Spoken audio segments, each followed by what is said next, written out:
The war in Ukraine escalating rapidly as Russia seeks to encircle and take full control of Kyiv, the capital. A lot of aerial bombardment underway, ground troops fighting it out in the streets, lots of video circulating. This is the war that we had all hoped would be avoided, but it is fully underway now and likely to get dramatically more intense with higher levels of casualties, including civilian casualties, in the days ahead. This is a fight that the U.S. is not yet involved in, but certainly the international community, including the U.S. and our NATO allies, have a role to play diplomatically and with financial sanctions from the outside. So how's the Biden regime doing with all that? Well, if you look at what's happening, clearly not doing enough. And people are already asking questions. Why is it that the full scope and scale of financial sanctions have not already been deployed against Putin's regime by the Biden administration, given the level of ferocity of this attack and the fact that they were trying to initially prevent any such incursion from happening? Well, here is Deputy National Security Advisor Dalip Singh on, for example, the decision not to push for sanctions on Russia's energy, which is by far the most important part of the Russian economy is energy. You're not going to sanction that? Here's the response you get. Targeting the Russian energy industry is totally off the table. Is that what you're saying, Dalip? What I'm saying is that our measures were not designed to disrupt in any way the current flow of energy from Russia to the world. Now, we have also said we are going to cut off Russia's access to cutting-edge technology. That technology can be used across many sectors. And so as it relates to Russia's long-term productive capacity, we are seeking to degrade that capacity, but nothing in the short term as it relates to energy. Nothing in the short term as it relates to energy. This is a war that could be over in weeks, perhaps even days. And we're being told about the long game of energy with Russia, nothing that's going to actually bite right away at the Russian economy. I didn't really think that's going to be enough. The Biden administration seems increasingly unserious on this and so many other issues. One of the reasons we're in this predicament, one of the reasons why it's so clear we have this problem in the first place of Russian energy and the leverage that they have from it, is because the Biden administration came in absolutely hell-bent on making sure that the fossil fuel access that we could have would not be a part of their energy policy, that they would make it difficult to drill, they would make it difficult to frack, as if somehow there's a virtue in that, as we know they think there is, from fighting climate change. Energy independence in America is about national security. That is clear. That much is true. And so given the realities of dealing with Russia, got Jen Psaki telling us all that we're going to have to carry some costs here in order to stand up for our principles. Well, shouldn't we offset that by doing everything possible to get as much fossil fuel energy flowing domestically as we can? White House Press Secretary Psaki wants you to know, no, they don't want to do that. You know, climate change is still more important. Watch.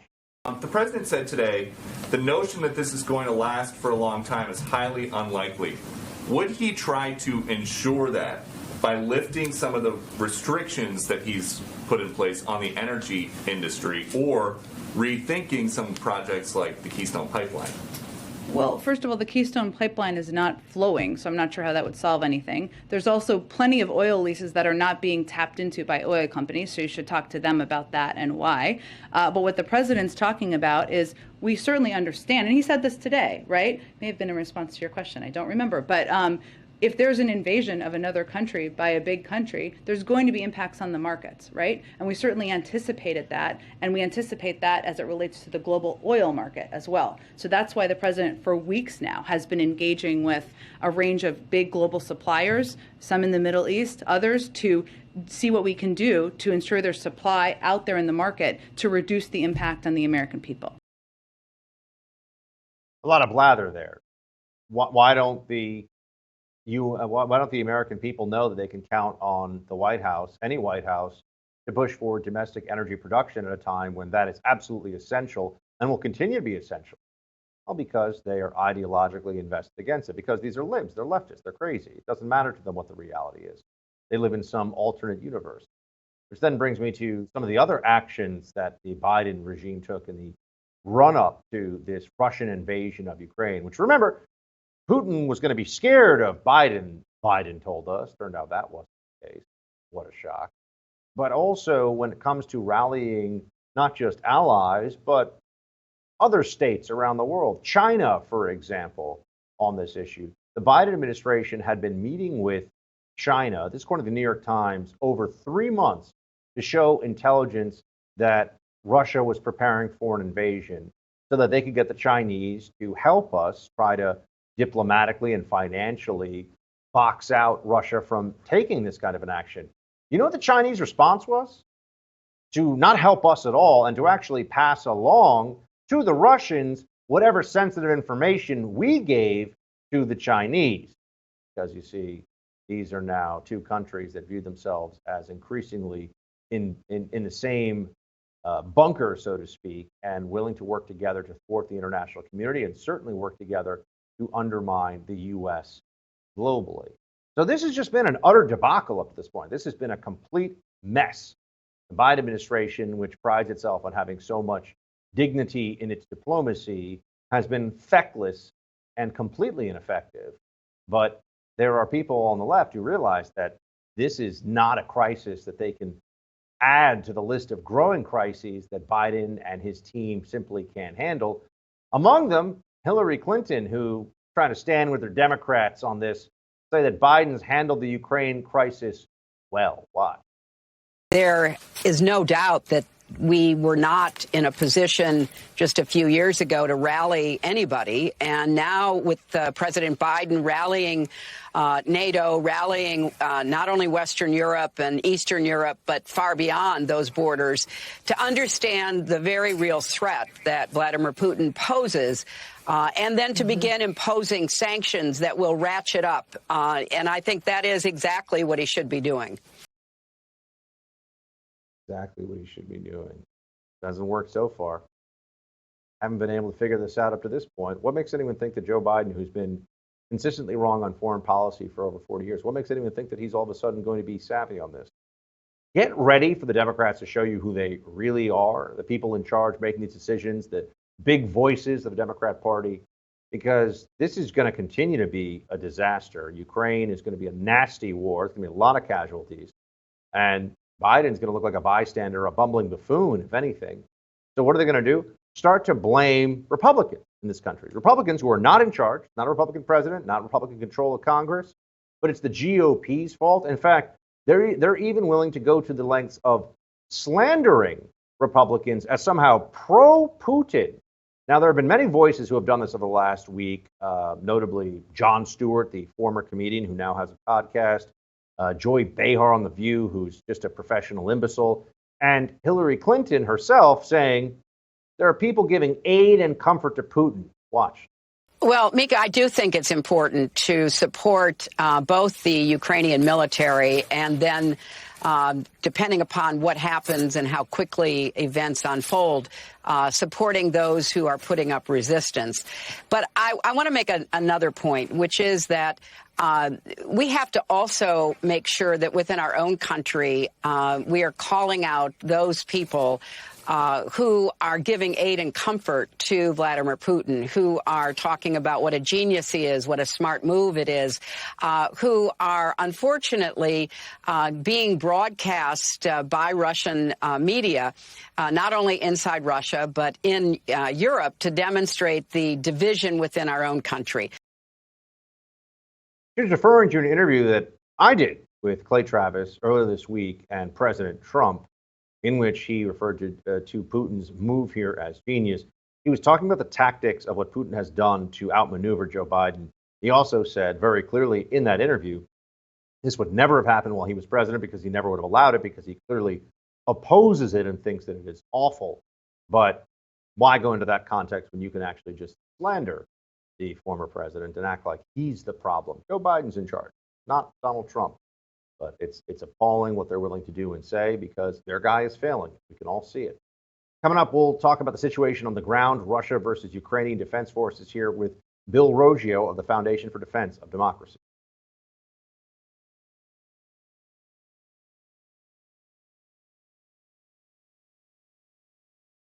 We want to bring you the latest from the situation in Ukraine as the fighting intensifies and the Russian forces close a cordon of sorts around the capital of Kyiv in Ukraine. the Russian aims here are certainly top of the list of concerns. Are they trying to just topple the government, or are they going to seize the entirety of the country over time through force? Let's talk to Bill Roggio. He's a senior fellow at the Foundation for Defense and Democracy. He joins us now. Bill, good to see you. Great to see you, Buck. Thanks for having me on.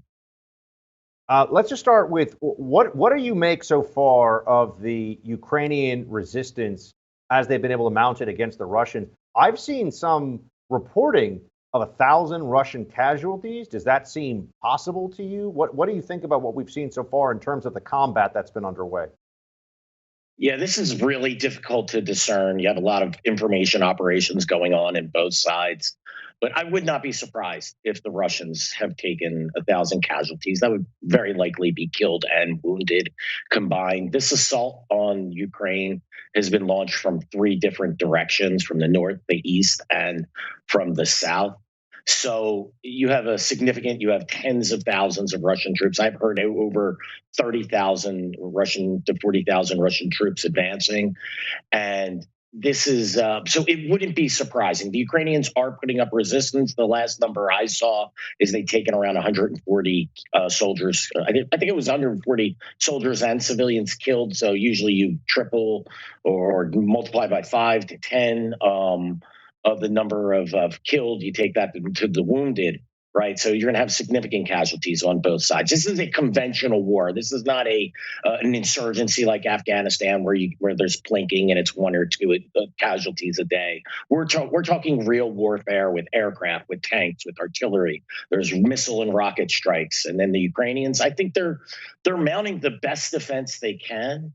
But the reality is the Russians have all the advantages here. The terrain is on their side. They can attack from 3 different directions. That gives them the ability to it keeps the Ukrainians from concentrating their forces. They have to split up in order to attempt to halt the Russian advance. They're trying to defend everything, and in effect, they're going to defend nothing.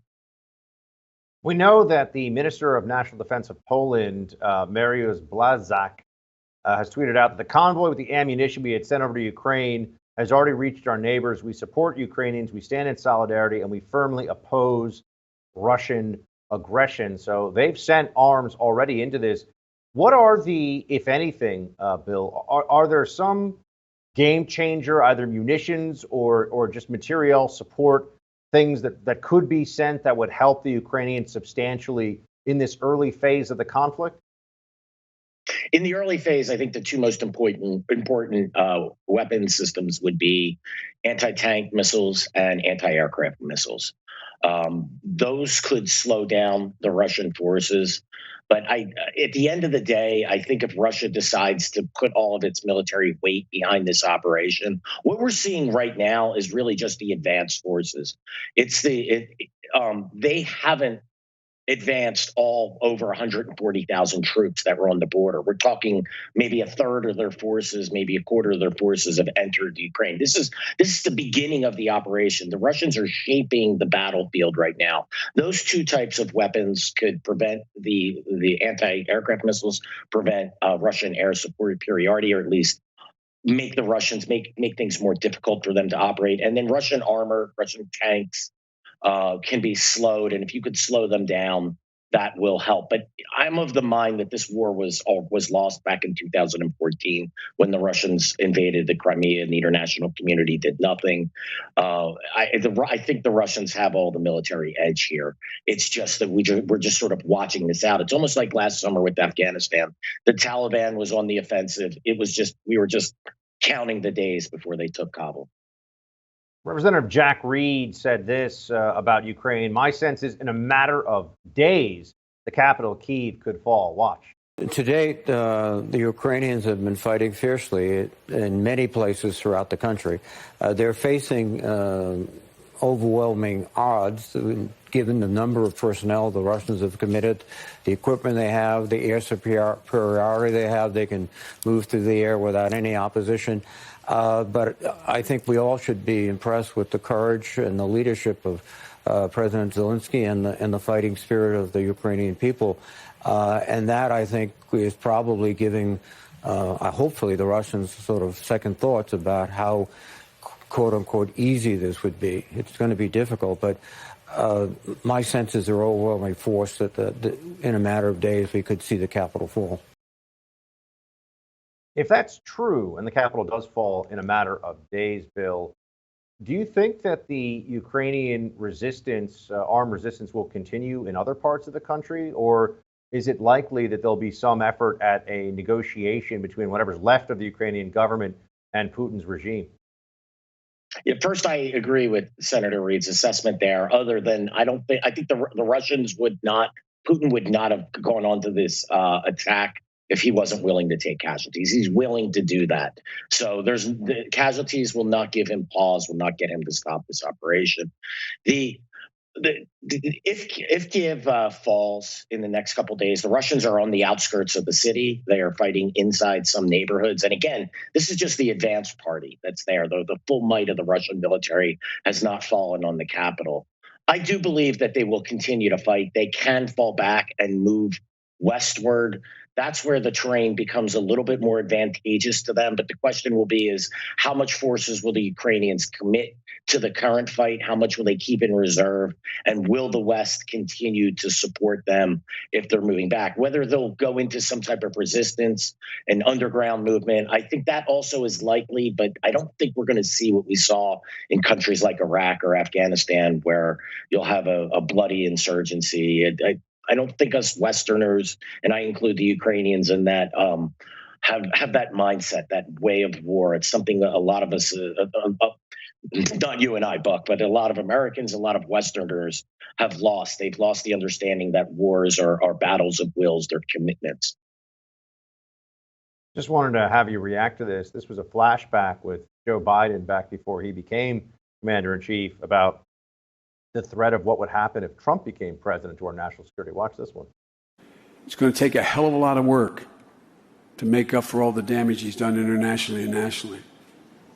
His network of thugs and co-conspirators are going to continue to try to undermine our democracy in the meantime. Imagine what he can do in another year. Imagine what can happen in Ukraine. Well, we're seeing with Biden as president, not Trump, what's happening in Ukraine. Pretty remarkable when you see the promises that were made by the incoming administration or the incoming president and what the reality has actually been. Yeah, it is. I mean, look, and again, the Crimea, Ukrainian Crimea was invaded in 2014 when President Obama was in office and President Biden was then vice president. Again, this is the seeds for what we're seeing today were planted then. We can debate whether Putin would have invaded Ukraine if Trump was president or not. We don't know the answer to that. But we do know that Putin invaded Ukraine with President Biden in office. He can't pass, I'm seeing a lot of commentary on people want to point to statements made by former President Trump. It's a lot of deflection that I'm seeing going on here. The reality is President Trump hasn't been in office for 1 year plus. This is President Biden's foreign policy disaster, the second of his administration within a year of him taking office, and he needs to own this, and people need to recognize this. How long do you think this war goes on, Bill, before there's some conclusion? I think we might be looking at anywhere from 4 to 8 weeks. It's just a guess. It depends on how well the Russians can maintain their logistics, how hard the Ukrainians fight. But that's why I'm going to give it a 1 to 2 month time frame. I think there still is fight in the Ukrainian forces. They have had some tactical successes, but the reality is the Russians have all the advantages. I think the key issue for the Russians will be consolidation and logistics. And will they slow it down as they advance westward? Those are the unknowns. We're going to find out with the Russian military how modernized they are in this towards the end of this operation. Bill Roggio, always appreciate it, sir. Good to see you. Thanks, Buck. Have a great day. The CDC will ease masking restrictions in about 70% of the country, including inside of schools. Funny how quickly the science changes when the polls demand it. We'll get into that next in a Buck Brief.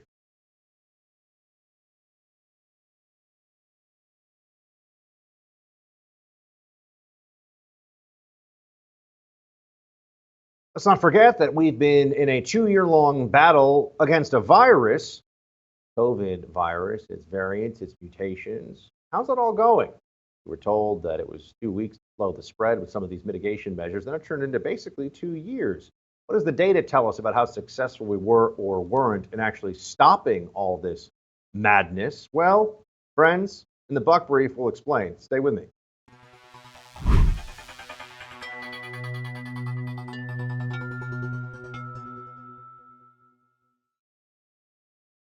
It all started with 2 weeks to slow the spread. You remember that, right? Then they kept extending it and extending it and extending it. Adding new things, saying masks work, masks don't work. Actually, 2 masks work, maybe N95 masks work. Get 1 shot, get 2 shots, get 3 shots, maybe 4 shots.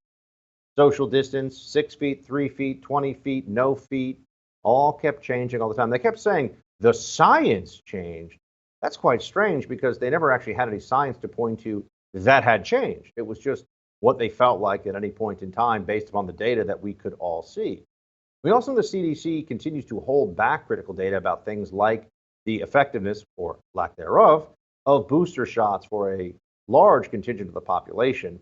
So where are we now with the mask mandates? One way to look at this is the Biden administration has the State of the Union address coming up on Tuesday. What will the State of the Union address be like if Biden can't claim some kind of victory over COVID-19? Remember, his primary slogan for his campaign in 2020 was that he would shut down the virus, not shut down the economy. Has he shut down the virus? They put us through all these vaccine mandates and all this madness, and what was the final outcome? Well, a lot of places around America and around the world, in fact, set all-time records for COVID cases, despite the mass vaccination campaign. And that included places like New York City that had incredibly high vaccination compliance rates with mandates that were enforced with authoritarian zeal. So how did that all work out? Not very well. What about mask mandates? Remember when we were told back in spring, summer of 2020, masks will dramatically slow the spread of COVID? That never was, in fact, the case. It was never the case that masks can point to slowed COVID. So why do we keep them on? It became very political. It became almost a religious symbol, the sacrament of Fauciism, if you will, something you wear on your face to show your compliance. Well, guess what? They're turning that all around now. CDC is going to be, according to ABC News, easing mask mandates. Under new metrics, more than half of U.S. counties, which make up 70% of where Americans live, will be in areas deemed low or medium risk because of a reduced number of COVID hospitalizations. The CDC would no longer recommend that these communities insist on indoor masking. Insist on indoor masking? That's so interesting. Some places will probably do so anyway. There's been a lot of insanity around this.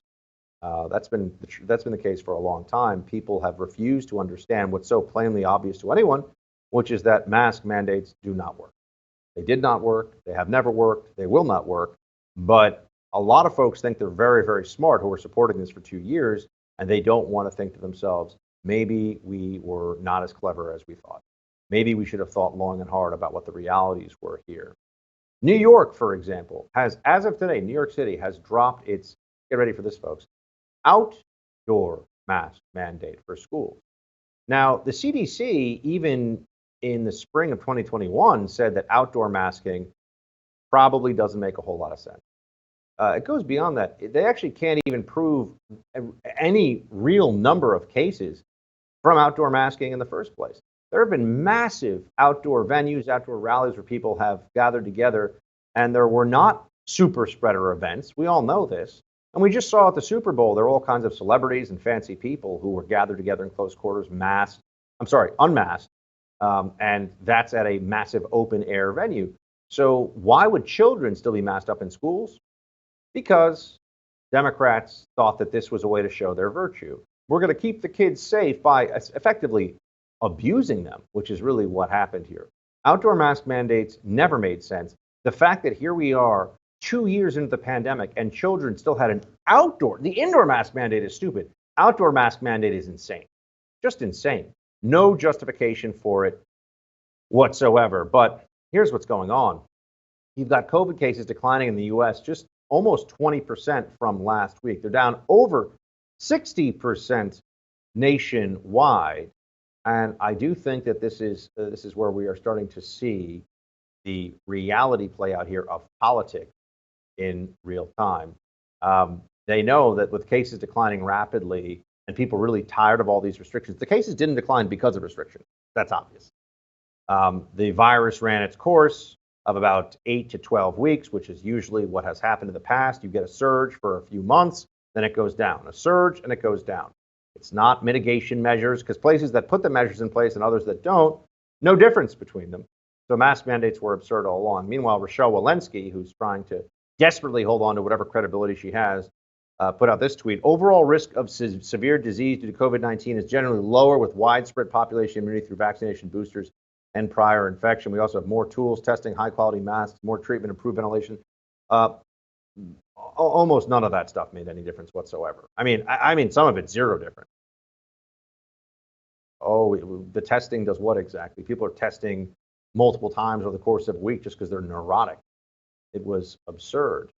But notice the CDC is now making it possible for people to take masks off children in places that are still masking them, or at least they're saying that that would be okay. This was Dr. Fauci, the worst person in America, just last week. Watch this. Now, we could get lucky because the trajectory right now is going way down. And it very well may be that if you take masks off the kids in the next week or so, it's going to keep going down. But you've really got to be careful. You know, you don't want to say it's an absolutely wrong decision. It's understandable why people want to take masks off the kids. But right now, given the level of activity that we have, it is risky. Was it risky last week, but not now? How? Not based on the numbers, based on the politics, based on the Biden regime wanting to give a speech on Tuesday where they don't seem like they're a bunch of COVID mandate and mitigation lunatics, at least not as much as they have been in the past. That's the determining factor here. It's not about the science. Fauci can blabber about that all day long. Doesn't make it true. These people abused all of us, not just children, all of us, with things that did not work, that were not worth our time. All right, coming up, what kind of economic impact could continued sanctions against Russia have for us here at home in America? And what does energy policy have to do with all this? We'll talk to Stephen Moore of FreedomWorks in a moment.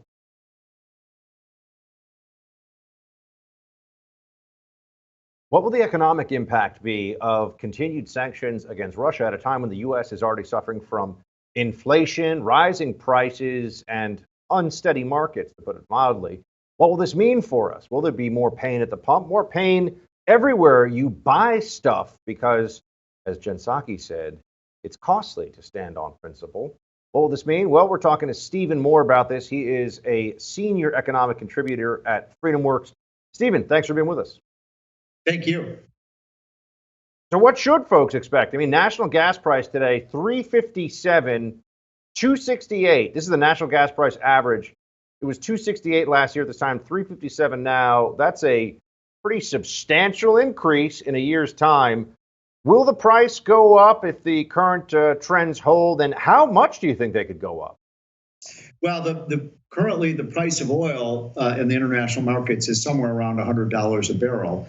It's been floating around between $95 and $105 a barrel. So that's the equivalent in a week or two of gas being closer to $4 a gallon. And then if you're in New York or California, I'm sorry, you're probably looking at $5 a gallon gasoline. And so, yeah, there will be clearly a hit from the Russian invasion of Ukraine. But something really interesting happened yesterday when the invasion started, where the stock market fell by 800 points and the price of oil went up well above $100 a barrel. And then Joe Biden gave his speech. And what was interesting about that speech, he talked about the toughest sanctions ever.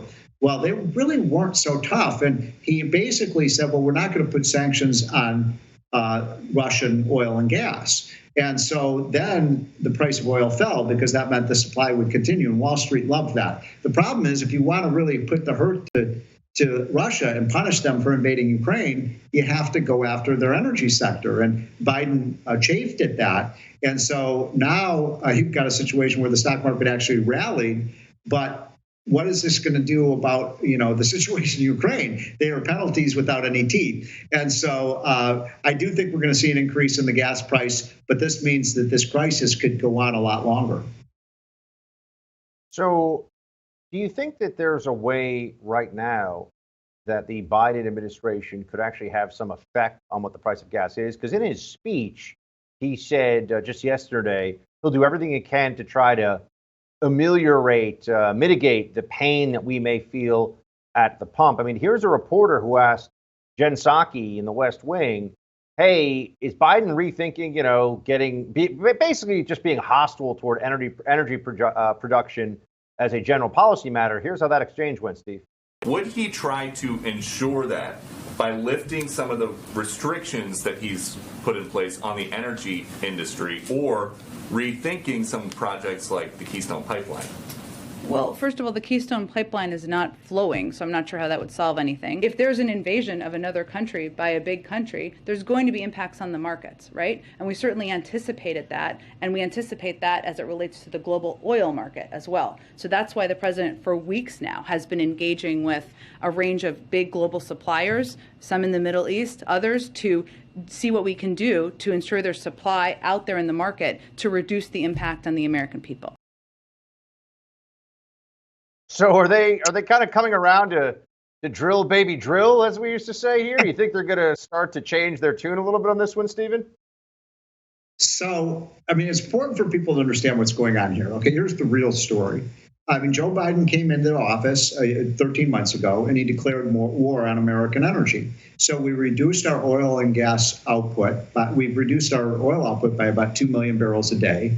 And then we've discontinued these pipelines that are necessary to transport it. They put all sorts of regulations on LNG terminals, which are necessary so that we can export the oil and gas. Well, who do you think all of that benefited?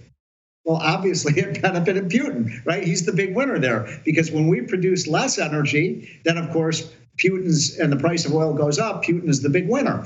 And that's exactly, so we have enabled this, right? And so now we're in a situation, and in other words, if we hadn't done all that thing, if Trump were still president, there's no doubt in my mind that this invasion never would have happened in the first place. What I hoped that Joe Biden would say yesterday is the obvious. Hey, you know what? I made a mistake. We are going to build the Keystone Pipeline. We are going to drill, baby, drill. We're going to produce our oil, our gas, our coal, our nuclear. We're going to use everything we got. And I didn't hear any of that in the speech. Did you? No, not at all. In fact, it seems like we're supposed to pretend that they weren't anti-energy, anti-American energy, even in the past, as you suggest. Yeah, they are pro-energy, but they actually have this fantasy, and it's a fantasy that somehow we're going to get our energy from windmills. It really is a truly dangerous delusion. We might be able to, in 20 years, maybe to get 15% of our energy from wind and solar power, but the idea that we're going to just dismantle we get today in the United States, we get 70% of our energy from fossil fuels. You're going to turn that off immediately? And by the way, this doesn't do anything to help the environment. All we have done is shifted the production out of the United States to countries like China, which is building 100 coal plants, Russia, and Saudi Arabia, and the OPEC countries. Somebody explain to me how that's going to reduce global warming. Stephen, I gotta ask you this. There seems to be a dissonance here, something of a contradiction, because on the one hand, we're being told, get ready for economic pain because we're standing on principle with these sanctions against Russia. But here's a reporter asking a Biden advisor about this, saying, well, hold on, why not target the energy sector then? Because that would really hit Russia where it hurts. Here's how that went. Targeting the Russian energy industry is totally off the table. Is that what you're saying, Dilip? What I'm saying is that our measures were not designed to disrupt in any way the current flow of energy from Russia to the world. Now, we have also said we're going to cut off Russia's access to cutting-edge technology. That technology can be used across many sectors. And so as it relates to Russia's long-term productive capacity, we are seeking to degrade that capacity, but nothing in the short term as it relates to energy. Who is that? Why? Yeah. Well, who was that? Some Biden advisor on energy, I think. I didn't recognize who it was. He's speaking in the White House, so he obviously. So it's a dim-witted view of the world. We should have It's like, well, are we ever going to ramp up our oil and gas production? I mean, look, we have, because of the shale revolution, we have 500 years worth of coal, we have 250 years worth of natural gas, and we have 150 years worth of oil. We're not running out of this stuff. We should be using it both from our economy point of view in terms of creating jobs and GDP. I mean, my God, at the oil price of $100 a barrel, if we're 2 million barrels less a day, that's $200 million we're losing per day. That's like $75 billion that goes down the drain. I don't understand the logic of the energy policy, but I had predicted that we would arrive at this point. I just didn't think it would happen so quickly. It's in 13 months, we've gone from a country that was completely energy independent to a country that's now, we're actually importing oil and gas now from Russia. How stupid is that? Strikes me as pretty insane. How do you think this plays out? Is the Biden administration going to escalate the sanctions, or are they going to get tired of it pretty quickly?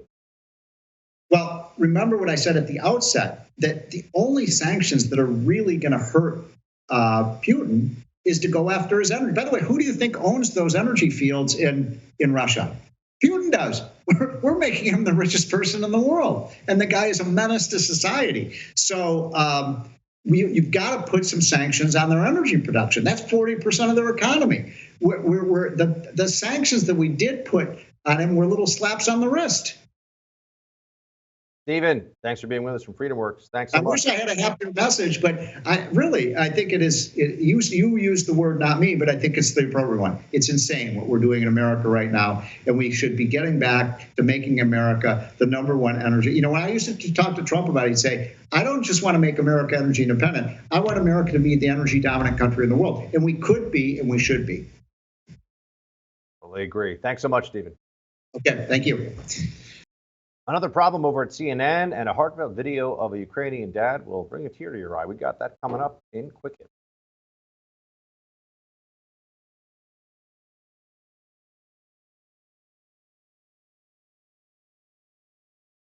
All right, time for Quick Hits, which are news stories we wanted to get to, couldn't get to in the big blocks, but still think you should see. Some serious, some funny, some absurd. We mix it all together here. And at a time when there's obviously a very high level of concern and anxiety over the situation of Ukraine, there are going to be moments where you just say, I cannot believe that just happened on TV as you're watching. So this got a lot of attention. This went viral right away because it was in the early hours, really, of the Russian blitzkrieg into Ukraine. And this transition from CNN's Ukraine coverage to the commercial break is, you got to see this.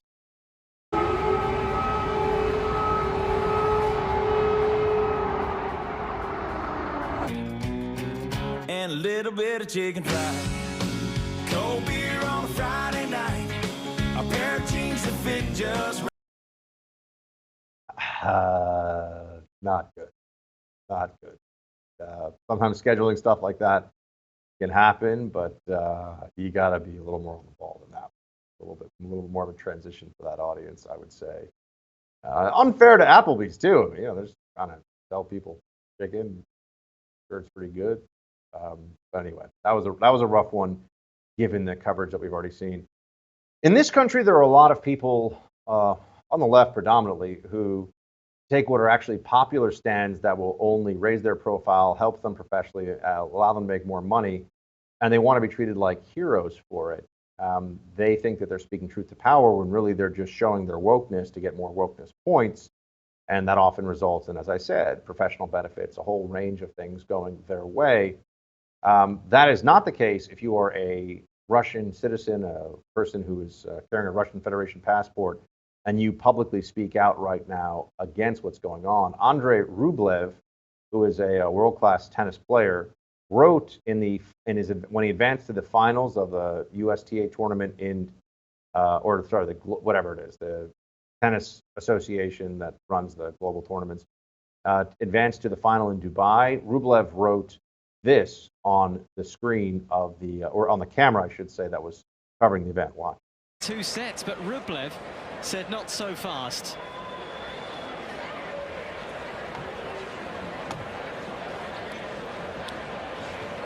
And he might just have a message. Andrei Rublev. I think we can get behind that. The Russian. No war, please. Sentiment so many of us share right now. And Rublev, he goes back to Russia. That's a brave move, because Putin plays rough. He plays dirty and does not want anyone who's willing to speak out against him. Now, this was a heartfelt one. A Ukrainian father. Look, there's thousands and thousands of Ukrainian citizens who are taking up arms in defense of their homeland, of their country, of their homes themselves. And they're being given weapons. They have very limited, if any, training, but they want to stand and fight against the Russian invader. A Ukrainian father here said goodbye to his family while he was going to stay behind to fight the Russians. Watch.